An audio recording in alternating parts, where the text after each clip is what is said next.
હવે પેલું પુસ્તક લઈએ ઘનશ્યામ ચરિત્ર. જી જી બરોબર. એની અંદર પાના નંબર 4 ઉપર છે કે હનુમાનજીને કાળીદત્ત નામના રાક્ષસ બરોબર છે એને માણસોએ બાલ ઘનશ્યામને બચાવ્યા અને એની માતાને પરત સોંપ્યા. બાલ ઘનશ્યામ એટલે ઘનશ્યામ પાંડે બરોબર સોંપ્યા અને કીધું કે તમારો આ બાળક તો ભગવાન છે ને હું એનો સેવક છું.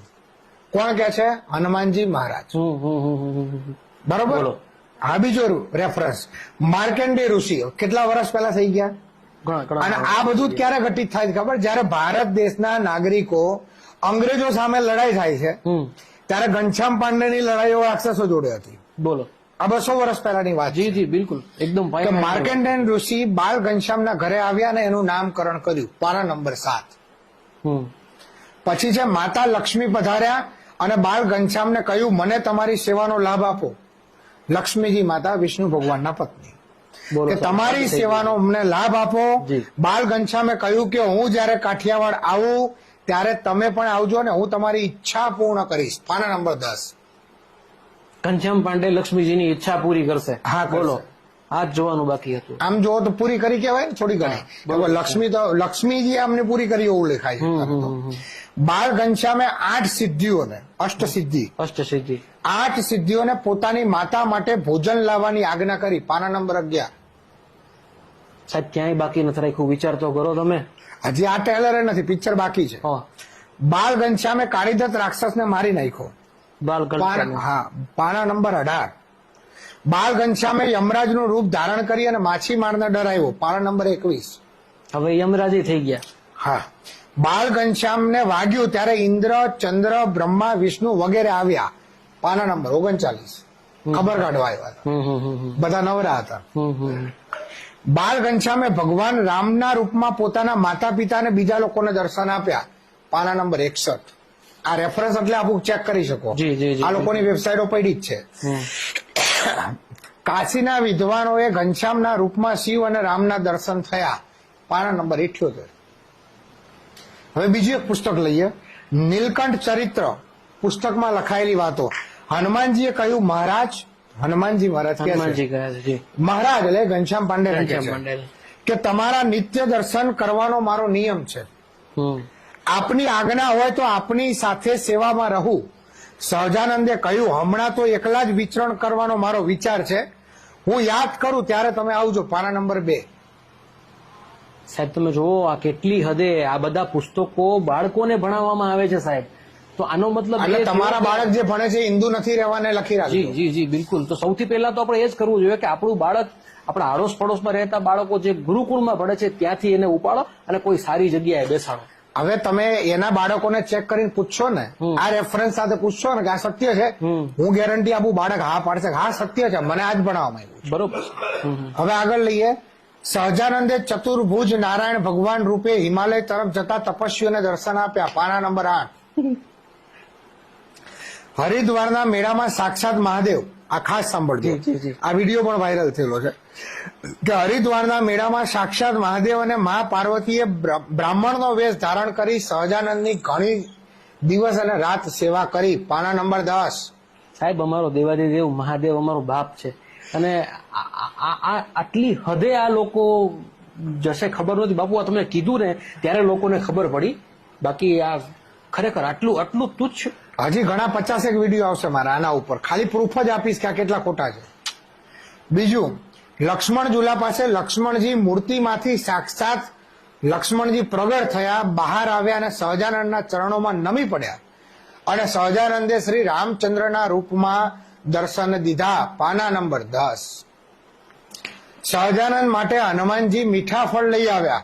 સહજાનંદે પ્રસન્ન થઈને હનુમાનજીને આશીર્વાદ આપ્યા. પાના નંબર 22. મેં કીધું ને હજી ટેલર નથી આવ્યું, પિક્ચર બાકી છે.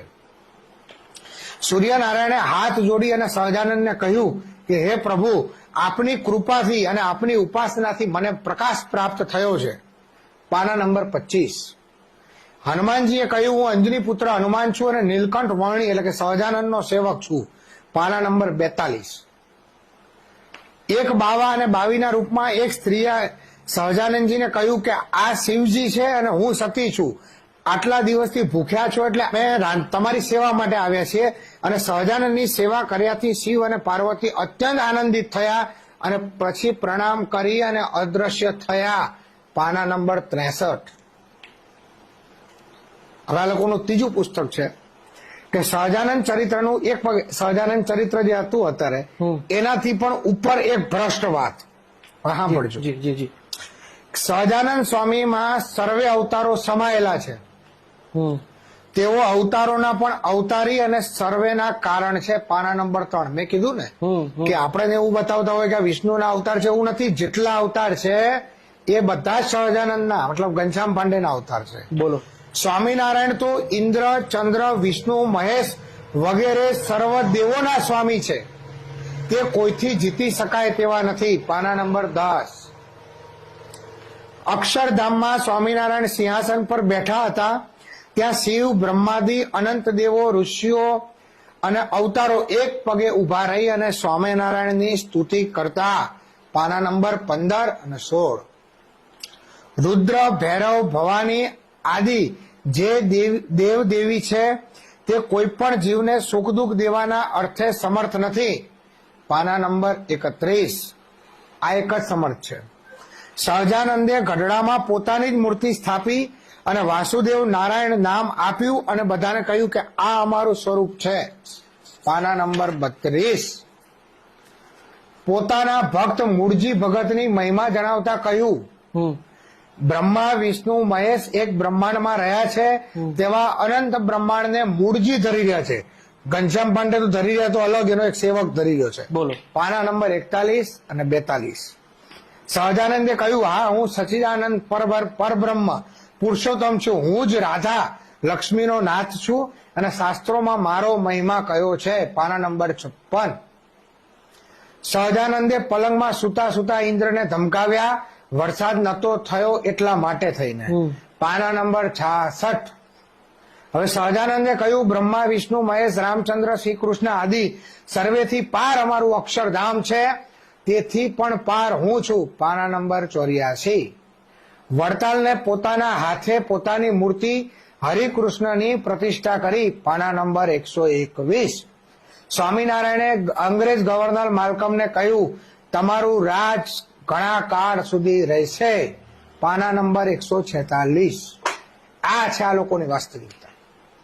આને તમારે હિન્દુ કઈ રીતે ગણવાય કહો. બરોબર છે, બરોબર છે.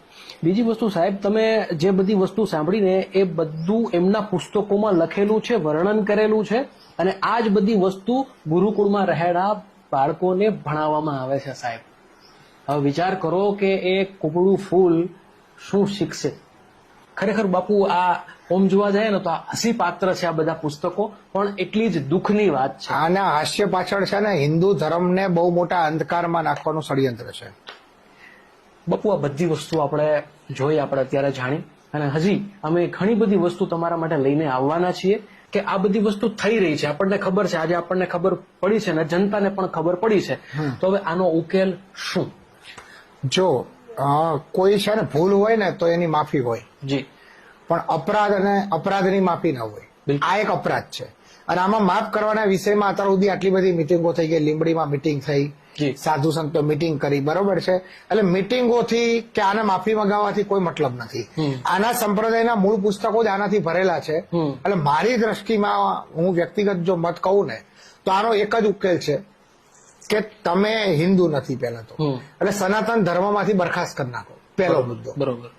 બીજો મુદ્દો, અમારા દેવી દેવતાઓના જેટલા પણ નામ તમે વાપરો છો, બધા દેવીઓના, તમે દેવતાઓના જેટલા પણ નામ વાપરો છો, ચાહે સ્વામી નામ હોય, ચાહે નારાયણ હોય, બરાબર છે, આ બધા નામ હટાવી દો અને અમારા દેવી દેવતાઓ તમારા મંદિરમાં જે સ્થાપિત છે, જે સવાર બપોર સાંજ અપમાનિત થાય છે, એ દેવી દેવતાઓ પાછા આપી દો.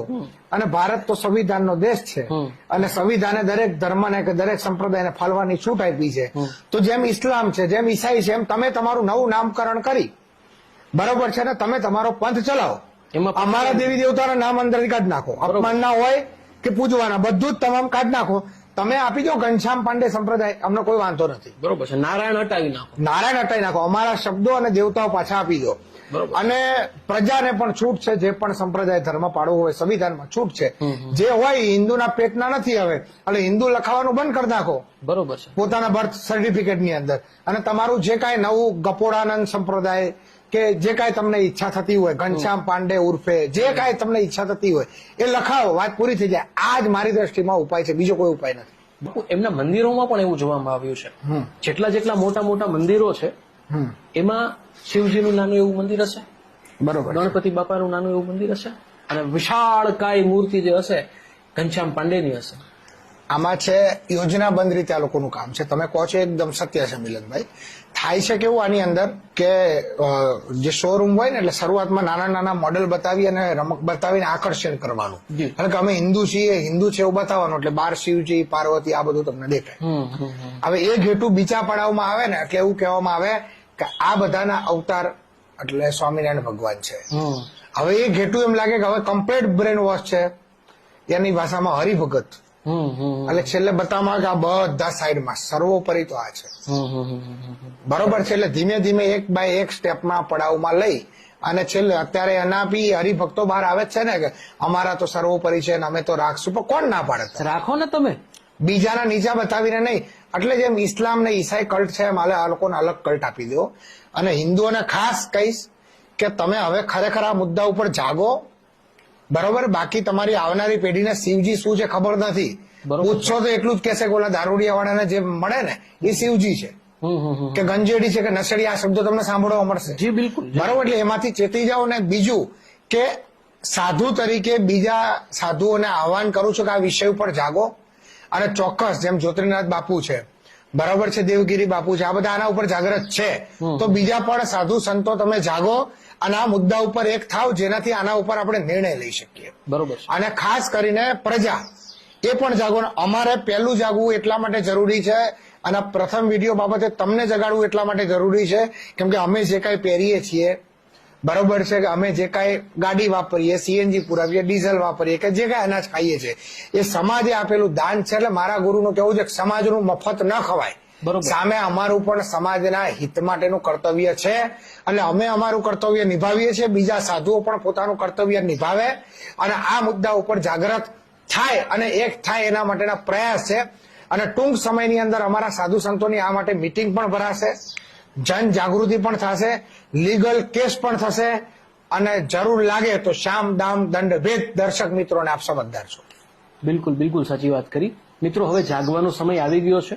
આ વિડીયોને ભલે અત્યારે આપણે વિરામ આપી રહ્યા છીએ, પણ આના જેવા અનેક વિડીયો આપણે લાવીશું અને લોકો સાથે શેર કરીશું. આ માત્ર ને માત્ર એક ટ્રેલર હતું જે આપણે જોયું છે. હજી આનાથી પણ ઘણું વિશેષ એ લોકોમાં છે, જે આપણે લોકો સુધી પહોંચાડવાનું છે. જો વિડીયો ગમ્યો હોય તો લાઇક ના કરો તો પણ કાંઈ નહીં, કોમેન્ટમાં તમારા વિચાર જરૂરથી શેર કરી દેજો અને આ વિડીયો જે છે એને લોકો સુધી પહોંચાડજો, કેમ કે હવે આ આપણા માટે ખૂબ જરૂરી છે. આ એક અસ્તિત્વની લડાઈ છે.